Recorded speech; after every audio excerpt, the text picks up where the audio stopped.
शहर में नशे का कारोबार बढ़ गया है, उसके खिलाफ रखा गया है। खासतौर से हमारे नौजवान बच्चे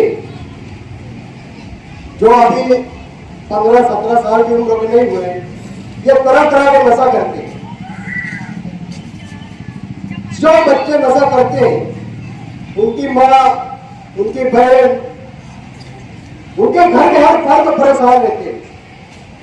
ये नशा किए, किसी को कटर मार दिए, किसी के पैसा छीन लिए, किसी का मोबाइल छीन लिए, और इनके माँ बाप बहन भाई का पुलिस स्टेशन में परेशान रहते हैं।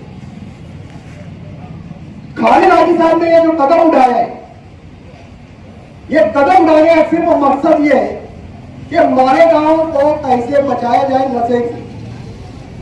अब नशे से बचाने के लिए हम अगर एक काम करते हैं, हम हमारे बच्चों को मार ठोक कर रोक लेते हैं कि नशा मत करो, ये मत करो, वो मत करो। लेकिन जो नशा का कारोबार कर रहे हैं, हमारी लड़ाई उनसे, खालिद हाजी साहब की लड़ाई उन लोगों से है जो नशा का कारोबार कर रहे हैं।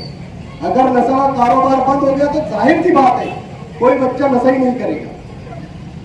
तो हम लोगों को सिर्फ आप लोगों को इतनी बात बतलाना है कि हमारे वार्ड के अंदर अगर कोई गैर कानूनी कारोबार नशा का कर रहा है तो उसकी इत्तला खालिद हाजी साहब को दे, आपका नाम खुफिया रखा जाएगा। यह नाम कभी आप लोगों को बतलाया नहीं जाएगा कि हमें किसके जरिए मालूम पड़ा है। खालिद हाजी साहब का हाथ हम लोगों को मजबूत करना है। मुझसे पहले मुकर्रिर बतला रहे थे कि गैर सियासी प्रोग्राम है। अगर ये सियासी प्रोग्राम भी रहता तो हम खालिद हाजी के साथ खड़े रहते, क्योंकि एक अच्छा काम लेकर अगर कोई सबसे खड़ा हो रहा है तो सियासत 2 नंबर पर, लेकिन इंसानियत 1 नंबर पर होनी चाहिए। मैं खालिद हाजी साहब को मुबारकबाद देता हूँ। और जब भी शहर के अंदर अगर कोई शुराफात फैलता है तो हम लोगों ने देखा है कि सिर्फ शेख रशीद खान आवादा ही हर बुराई के खिलाफ पहले खड़ा होता है और मजबूती के साथ खड़ा होता है। ऐसा नहीं कि 2 प्रोग्राम किए और मैदान छोड़कर भागते। अगर आप लोगों ने साथ दिया तो इंशाअल्लाह ये खान आवादा ऐसा खान आवादा है कि आप लोगों को आखिरी तक, जब तक हमारे वहां से नशा खत्म नहीं होगा, ये शख्स तो मैदान छोड़ के भागने वाले नहीं है। मैं आप लोगों से सिर्फ इतनी गुजारिश करने यहाँ खड़ा हुआ हूँ क्योंकि हम लोगों का मकसद ये है कि हम लोग, हमारे जो आलिम है, यहाँ मुफ्ती आरिफ हुसैन साहब बैठे, हमारे गुफरान हाफिज जी साहब बैठे और खालिद हाजी साहब जो तहरीक के मुँह रवा है, इनको सुनना मकसद था हमारा। लेकिन वार्ड के हिसाब से सिर्फ हम लोगों को 2-2 मिनटों का जो वक्त दिया है, तो हम लोगों को यही बतलाना चाहते हैं कि अपने वार्ड के अंदर अगर कोई कारोबार कर रहा है, अगर आप लोगों को डर लग रहा है तो आप लोग हम जैसे लोग से मिलिए, हम खालिद हाजी से आपकी बात पहुंचाएंगे। और रही बात आगे की जो भी बात होगी, अगर कोई ये बोल रहा है कि आपका नाम खुफिया, अगर नाम ओपन भी हो गया तो आप लोग एक अच्छे काम के लिए उभरे हो। अगर आपको कोई हाथ लगाए तो इस वार्ड के हर सोशल वर्कर आपके साथ साना बसाना खड़ा रहेगा। ये मत समझना कि खालिद हाजी की लड़ाई है, मैं समझता हूँ ये हर घर के बच्चे की लड़ाई है। हर बच्चा ये सोच ले, हर नौजवान ये सोच ले, हर बाप ये सोच ले, हर बेटा ये सोच ले, हर माँ ये सोच ले। माँ और बहनों से भी मैं गुजारिश कर रहा हूँ कि अगर कहीं ऐसा कारोबार होता है तो आप लोग हमें बुलाकर एक बात बतलाएं कि यहाँ पे ऐसा कारोबार कर रहे हैं। हम इंशाअल्लाह कारोबार को रोकने की पूरी कोशिश करेंगे, खालिद हाजी तक हम लोग बात पहुंचाएंगे। मैं खालिद हाजी को फिर मुबारकबाद दे रहा हूँ कि जो आप अपनी कौम का दर्द लेकर उठे हो, आप बहुत अच्छा काम कर रहे हो हाजी साहब। अल्लाह आपको दिन दुगनी तरक्की हासिल करे। बस ये कोई 4 मिनटों से अपनी बात खत्म कर रहा हूँ। मुनफिद एक है, मुनफिद एक है, कौम के नुकसान भी एक है, सबका एक है, सबका नबी 3 भी, ईमान भी है, हरम पाक भी, अल्लाह भी, कुरान भी है। क्या बड़ी बात होते जो मुसलमान भी है। अस्सलाम वालेकुम। आज मालेगांव शहर में 12, 13, 14, 15 साल के बच्चे गुटके में न जाने किस शौक में कर रहे हैं और नौजवानी के आलम में जा रहे हैं। और उनके जब जो जवान होते हैं तो एक बेटी का बाप उनको लिए रिश्ता लेके जाता, देखता है कि रोज सिसक के मरने वाले शख्स को वो अपनी बेटी है ना उसके निकाह में देने की तैयारी करता है। सोचो कितने घरों के चिराग बुझ रहे हैं, कितनी लड़कियां बेघर होने की तैयारी पे है और नशा आराम करने के लिए गैरों ने जो मंसूबा बना के मुस्लिम को दलदल में डाला है उस दलदल से निकालने के लिए आज इस जगह इस शहर मालेगांव में एक नौजवान उठा है, जिसका साथ देने के लिए हर सियासी, समाजी, मिली हर शख्स को इसके लिए आगे आना चाहिए कि कल अपनी बच्चियों को बुझते हुए चिराग, अपनी बच्चियों को बिगड़ते हुए घर, बेवा होती बच्चियां और यतीम होते मासूम बच्चों की लाज रखते हुए आज इस शख्स का साथ देने के लिए मैं कहता हूं कि पूरे मालेगांव शहर के नौजवानों को, इस शहर की माँ बहनों, बेटियों और इस शहर के बड़े बूढ़ों हर एक को इस शख्स का साथ देने के लिए आना चाहिए और जितनी चीजें हो सके अपने बच्चों के लिए मुहैया करना चाहिए। आज एक बच्चा हफ्ते का 3,000 रुपया पगार लाता है, 1,000 रुपया घर में माँ बाप को खर्च के लिए देता है, 1,000 रुपया अपने शौक को पानी पूरी पे कर देता है और वो उससे अपना जहर खा के सिसक के रोज मौत के मुंह में जाता है। तो अपने बच्चों पे ध्यान दीजिए और इस तहरीक को जो नौजवान लेके उठा है इसका पूरा साथ दीजिए ताकि आने वाले कल को हर उस घर के बुझते हुए चिराग को ये दोबारा रोशनी दे सके। मैं इतना ही कह के खालिद हाजी को मुबारकबाद देता हूँ कि इस तहरीक से हर कोई तहरीक से तुम्हारे साथ है। जहाँ जिस तरह से जरूरत पड़ेगी इंशाअल्लाह हम हमारे अहल व अहबाब के साथ आपके साथ रहेंगे। अस्सलाम। जो इलाज और मकासिद पेश कर रहे थे, मालेगांव शहर में जब से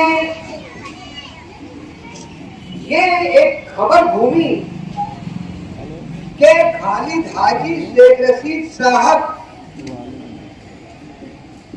नशा मुखालिफ मुहिम की शुरुआत करने वाले हैं,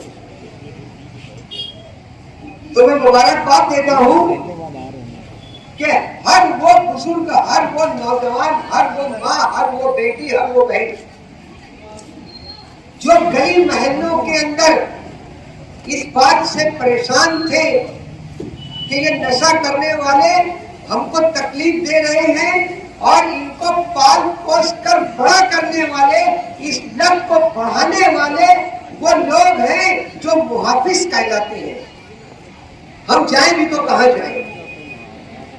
हाजी साहब, ये शहर है और यहाँ पर जितने लोग हैं उतनी सोच रखते हैं, लेकिन मैं आपको एक बात की मुबारकबाद देता हूं कि जब गुनाह बढ़ता है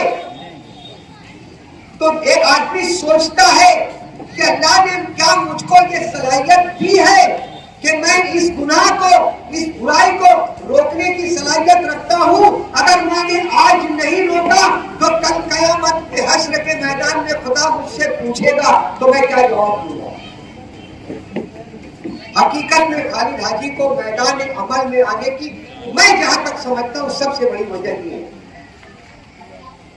वरना सियासत में कोई जो दे नहीं सका है वो बात की बात है, लेकिन ये है हकीकत। इसीलिए खालिद हाजी साहब के नाम के ऊपर तमाम लोग मुतफक्का हो जाते हैं कि आप आइए सामने। आज मालेगांव शहर की आवाम को इस प्लेटफॉर्म से लेकर मालदा तक और मालेगांव शहर में देवी के मल्ले तक व्हाट्सएप का जमाना है। मैं मालेगांव शहर की आवाम से ये गुजारिश करना चाहता हूँ कि खालिद हाजी मैदान अमल में आए हैं तो सिर्फ इसलिए आए हैं कि आप लोग अपने दिल का जो डर है वो निकाल लो, वो निकाल लो। हम झगड़ा नहीं करेंगे, खालिद हाजी किसी से झगड़ा नहीं करेगा, लेकिन जिस गली से ये खबर आएगी और खास तौर से अभी ऐसा के पहले मैं बोल रहा था, मैं फिर माँ बहनों से गुजारिश करता हूँ कि नशे से जिस घर के अंदर, जिस गली के अंदर होता है, उस गली में सबसे ज्यादा परेशानी माँ बहनों को होती है।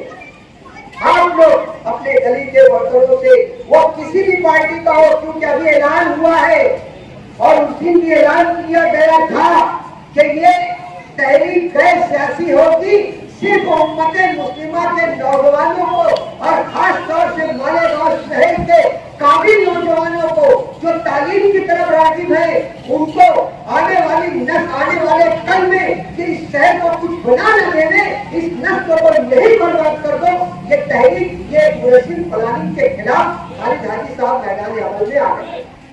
हकीकत ये है, सामने होता कुछ है, दिखाया कुछ और जाता है, अखियार की यही चाले है।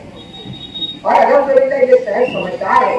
मैं तमाम लोगों से गुजारिश करूंगा कि बिना तफरीक सियासी पार्टी अशहदु अल्ला इलाहा इल्लल्लाह मुहम्मदुर रसूलुल्लाह सिर्फ एक करने की बुनियाद पर हम आपके सामने आए हैं और आप हमारा साथ दो और साथ घर में बैठ कर दो, साथ घर में बैठ कर दो। आप किसी भी पार्टी के मानने वाले हो, हम आपके पास आए हैं, सिर्फ हम हमसे रास्ता कायम करो और अपने गली में अपने मोहल्ले में किसी भी तरह की बुराई पनप रही हो तो वो खबर खालिद हाजी तक पहुंचा दो।